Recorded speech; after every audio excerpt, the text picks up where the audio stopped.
This is No BS Job Search Advice Radio, episode 1639. I'm your host, Jeff Altman, the Big Game Hunter, and welcome.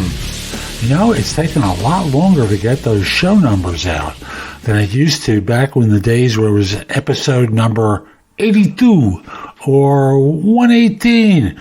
It sure takes long.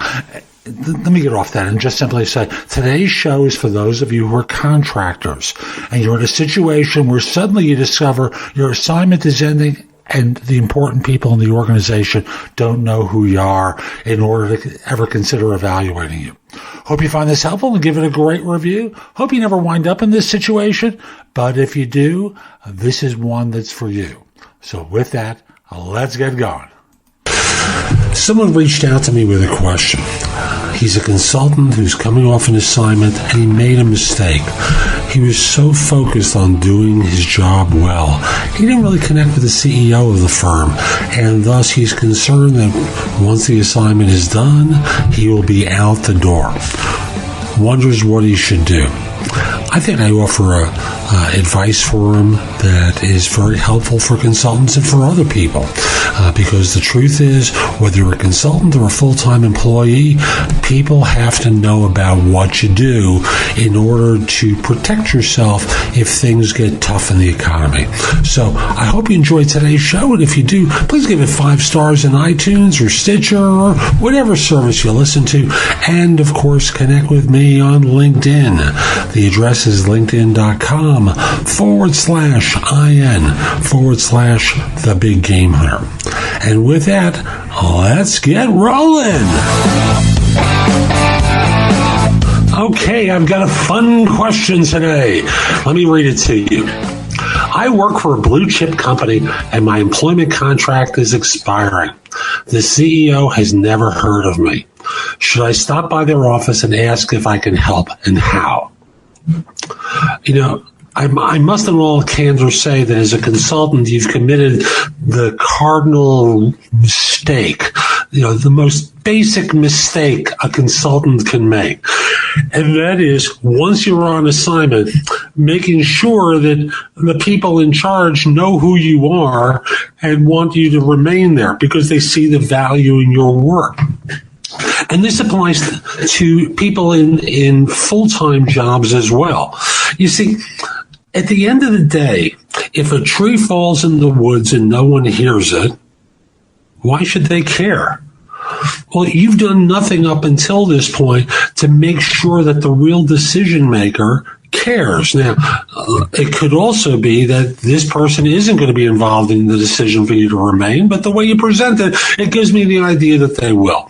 So, if you suddenly appear on their doorstep a week before your contract runs out and says, "Hey, I'm the guy who, and what can I do to help you? I've only got a week because my contract is running out." Well, they probably already made the decision to keep you or not.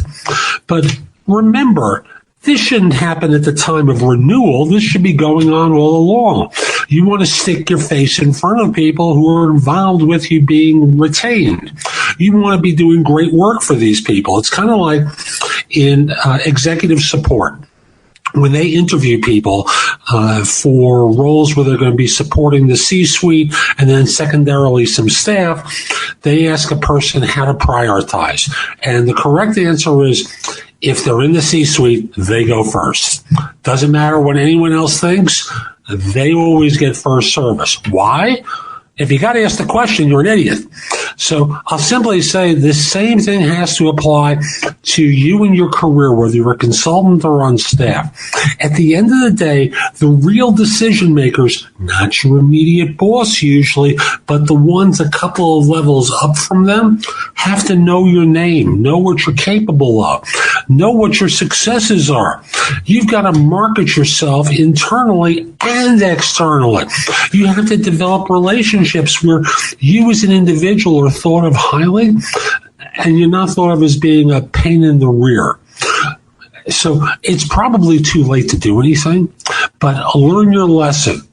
And this applies to you and you, as a job hunter, you and your looking at your career.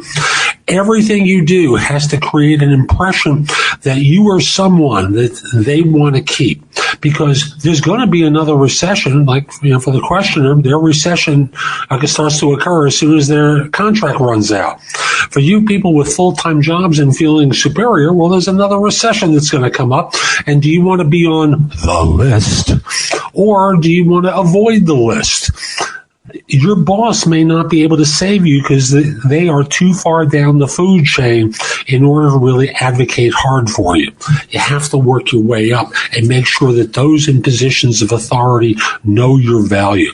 Otherwise, you're just another name on the staff list, and they can go, Jeff's only been here for about 3-4 months. We did well without him before. We can do well without him again. Or, who's this Harry guy? He's been here for 5 years? Never heard of him before. Loser. You get my point? I hope you never put yourself in that position again. So that's today's show. I hope you found it helpful. And if you did, here are a few more ways to get more from me. First of all, at my website, which is thebiggamehunter.us, I have more than 7,000 blog posts there that you can watch, listen to, or read that will help you find your next job. While there, if you're interested in one-on-one coaching from me, you can schedule a session, either a discovery call or a coaching session with me by using the button on the home page that says schedule. You'll see a number of different options. If you just want to have a quick chat to see if coaching makes sense, use the discovery call option.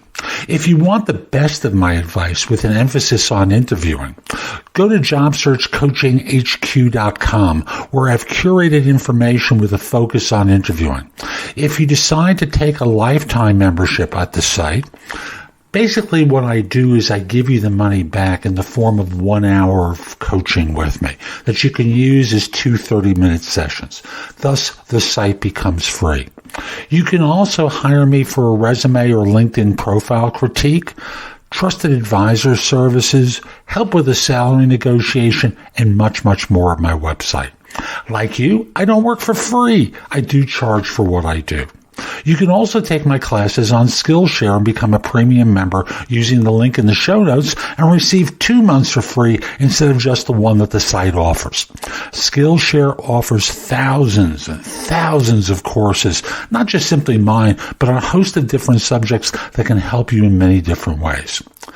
Lastly, join my group on Facebook, which is called Career Angles. It's free to the first 250 members who join and is focused on helping you do better at work. Information is shared daily, and we're attempting to build a supportive group there. Ask to join. I'm not letting recruiters in, so it's a safe place and you won't get harassed. And I'll be back tomorrow with more, and in the meantime, I hope you have a great day. Be great!